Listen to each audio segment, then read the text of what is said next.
When I first came down to Florida, I was surprised on how many RVs I saw and how embedded the RV culture was in Florida. Growing up in New Jersey, in northern and central New Jersey, there's not really an RV culture. A little bit in southern New Jersey and rural parts of Pennsylvania, but definitely not as much as Florida. Florida has an embedded culture with RVs and mobile homes, which are very similar.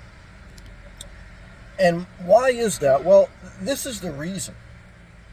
The first reason is Florida is a transient state, meaning that most people who come here are only here visiting or seasonal, temporary.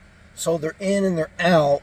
They're not staying long term. They're not putting down deep roots. Florida is the most visited state with regards to tourism. So you'll see people RVing that come down here seasonal or on vacation. They'll come from the northern states. And I've even seen people from the UK, from overseas. They'll fly their RV in, or they'll leave their RV in storage and they'll fly in, and then they kind of like RV in the winter or something like that. So that transient state that Florida is, being that too it's the warmest state in the United States of America in the winter, that's what brings that type of culture.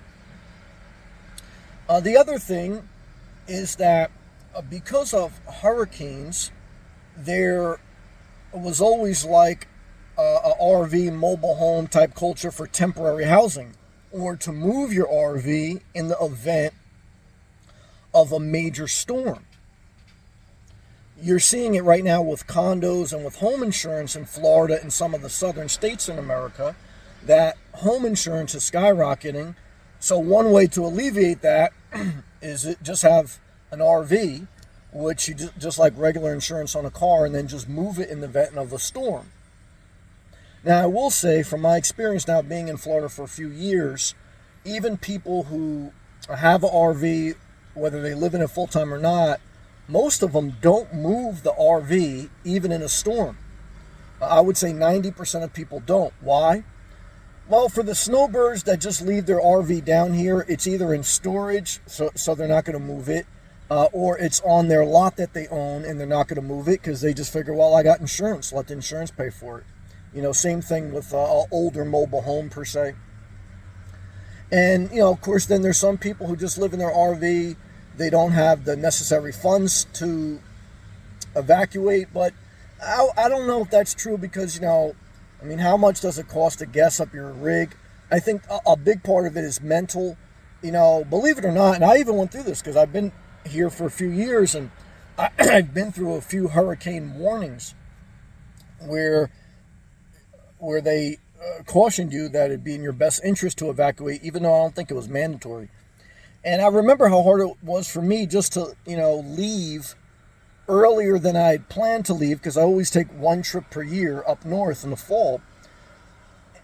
Humans are creatures of habit, so moving, even if your house is on wheels, it's not as easy as you think, even if you have the gas money and the travel money, because you're changing your daily routine. And people are creatures of habit, so they don't like to change their daily routine. Mentally, there's a wall that knocks them off their security blanket.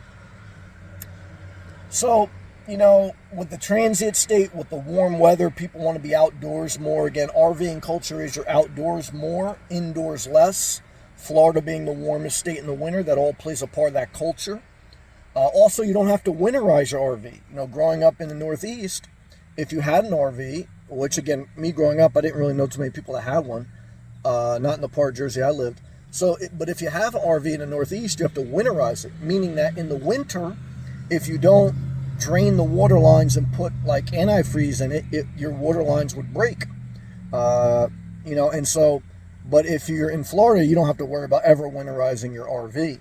So again, that allows you to, again, RV all year long, because even if you have an RV where the walls are not that insulated, they're not that thick, it doesn't matter with regards to weather per se, because pretty much it's hot. So you don't want, you want to have outdoor air, or you want the air conditioning running, or it's winter, which is very pleasant. You really don't need heat in most parts of Florida, definitely not South Florida per se. And, with the hurricanes being able to move, even though a lot of people don't, with mitigating hurricane insurance, it's a way to get around that a little bit. Not too many people want to live, though, full-time in an RV, so you kind of still may have to bite that bullet.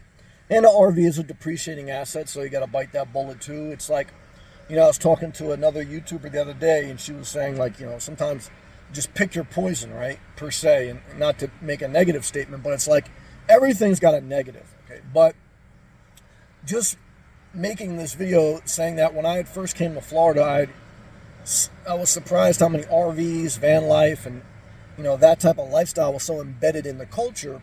And what I found is the reason is for the things I've mentioned, such a transient state, weather, hurricanes, etc., etc. And so, it's, every state has a personality, and that personality breeds a culture. And even within the state, there's different parts of the state that have different personalities. Even in the same part, if you go a half hour north or a half hour south, it's a different culture.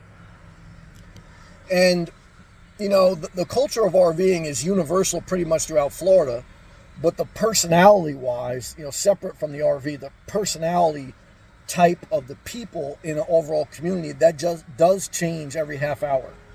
Because you could have like an uppity RV park, half hour south, and a trash one a half hour north. I mean, it's like any other place, anything, or it's like, and what you always got to remember with culture is,